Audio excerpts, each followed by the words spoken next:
Hi, it's me, Bebo. Today we're gonna do a review on the Curry 2.5s. Just to let you know, I've owned this shoe for a little more than a year since I got this at early 2018 at Ross for a good steal of $49.99 plus tax. How much? I don't know exactly how much was the tax, but you could do the math. You do 49.99 plus 7%, it'll give you the answer. Now we're gonna do the review. So let's start with the traction. Traction is shoes out in an outdoor surface, mainly asphalt. In that, it's decent. I give it a 7.5 out of 10. Not bad, but not. It's pretty good, but it's just not the best. But it's also not horrible. Indoors and outdoors, from what closest to an indoor setting, closest to the indoor setting for either clean indoor court or dust outdoor court performed really nice. Those cases, based on what I have available, which is basically my house, inside my house, and the patio I have outside my house, I give it a 9.5 out of 10. But since I mainly play outdoors, for this video, we're gonna say, since I mainly play outdoors in this, it's mainly a 7 out of 10. 7.5 out of 10. Another thing is that I wouldn't recommend this 100% for outdoors. Not fully recommended for outdoors, but you can play a couple games. Just not, I wouldn't recommend it playing like a crap ton in this outdoors, because it's gonna be worse than this, and this is pretty worn out, as you could see. But let's go back. It features a really extremely aggressive multi-directional heritable traction pattern, as you could see here. The pod 1, pod 2, and pod 3 features 3 pods, as you could see. Oh yeah, and the midfoot shank plate, a huge one with the Under Armour logo.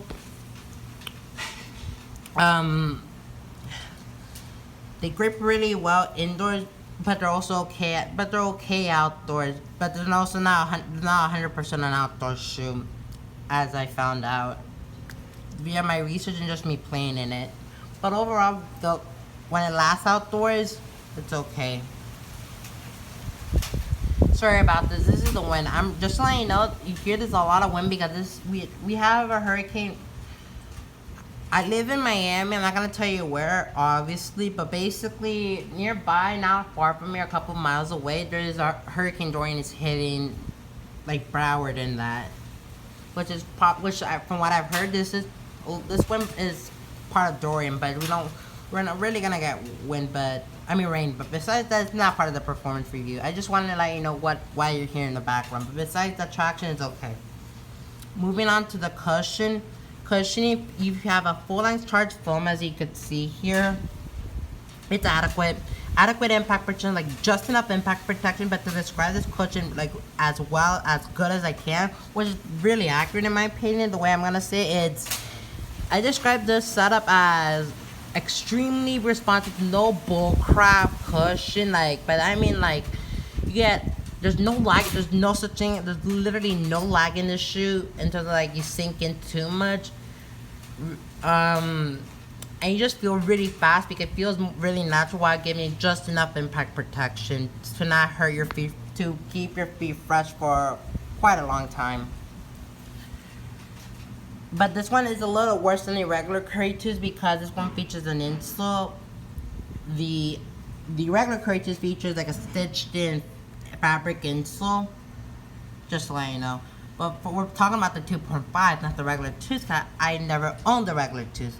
So for the 2.5, I give the cushion a 7.5 out of 10. The same thing with the traction, because they're pretty similar. Moving on to the upper. The upper features it features what Amazon and I guess Under Armour as well is calling a molded synthetic upper, reinforced with a polyurethane strands.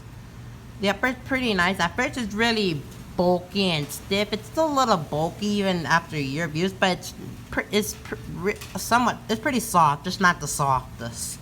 But it gets really soft. You can see the crease marks here. And it's also very supportive, but for the support part of this material, we'll get into that in support. But overall, the material's not bad. I give it a high grade to, it's probably an 8.5 out of 10. which materials aren't bad, but they could be better. And just to let you know, the fit is a burrito tongue. The tongue is a burrito tongue. And the burrito and all the burrito tongue features neoprene, a different material than the molded synthetic uppers are poly. And the reason why I mentioned that, even it should be in fit, because moving on to fit is really nice. It does run small, so I got this. I mean, typically around a 10.5 to an 11. This is a 13, but it fits a lot like an 11.5 to 11. Believe it or not, I'm not even joking. It does. So it does run really small. For who it may differ, but try it on in store. I can't say exactly what size, how, like, if you could go up half a size, because I saw a review from the Soul Brothers. Shout out to them, because they're my favorite performance YouTube channel on YouTube, which is the main inspiration for B-Bar reviews existing. Basically, they say to go up half a size. I went a couple sizes up, but it fits really nicely.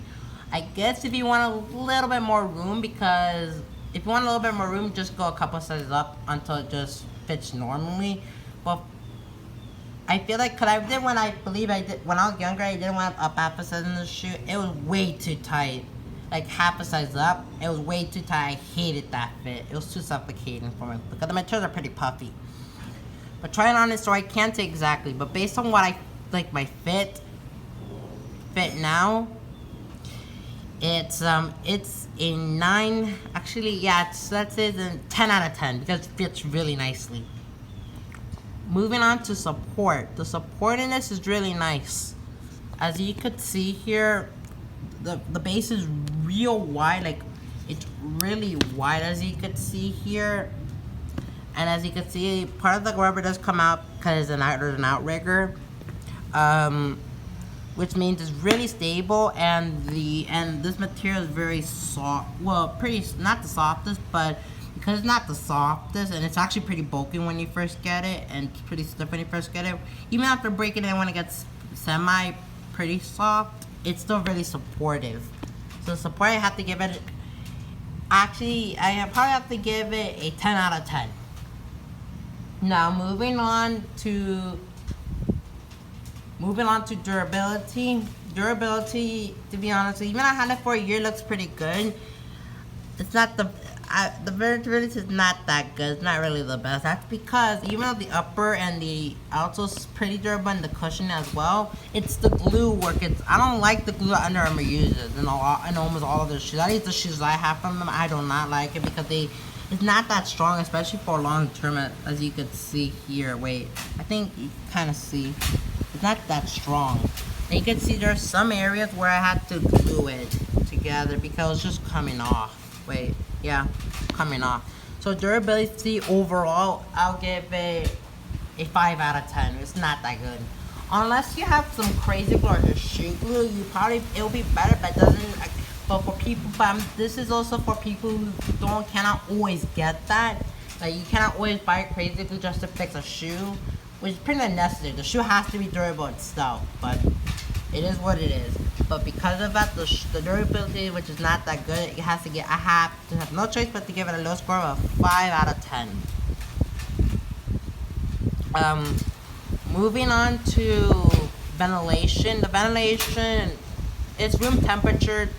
But if you have it's room temperature, an average, like when average days, it's more of a room temperature. But I feel like if it's pretty chilly there, it can get hot because there's really no ventilation holes.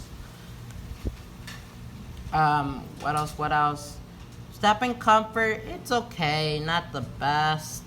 And the ventilation, I have to give it more of a 4 out of 10.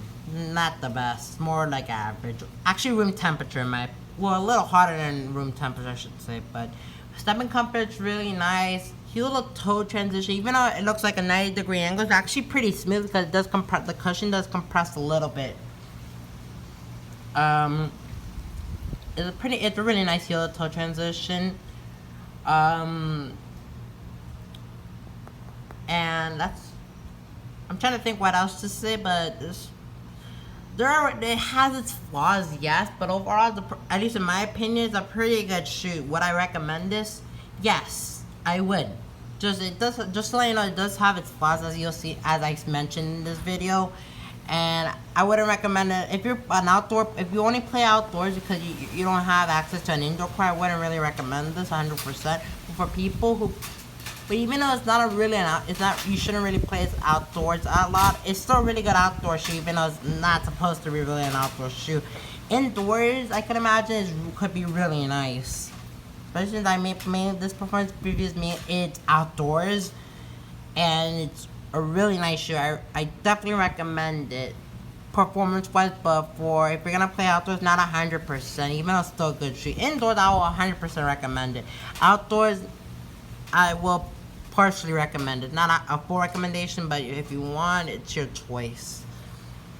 The shoe's a really nice shoe, and for the most part, I definitely recommend it, especially for people who play indoors. So yeah, this concludes the video. Please share this video, subscribe to my YouTube channel. It helps a lot, especially since I'm starting out. Like this video. If you like this video, please give my video a like. If you like this video and my other videos, please give it a like. And if you don't like my other videos or this video, I have no problem for you to give me a dislike, because to be honest with you, it's just your opinion. I care about people's opinion, which is a good thing. And I know that built a very strong relationship to me and you guys via the channel. So that concludes the video. I hope you enjoy. Peace.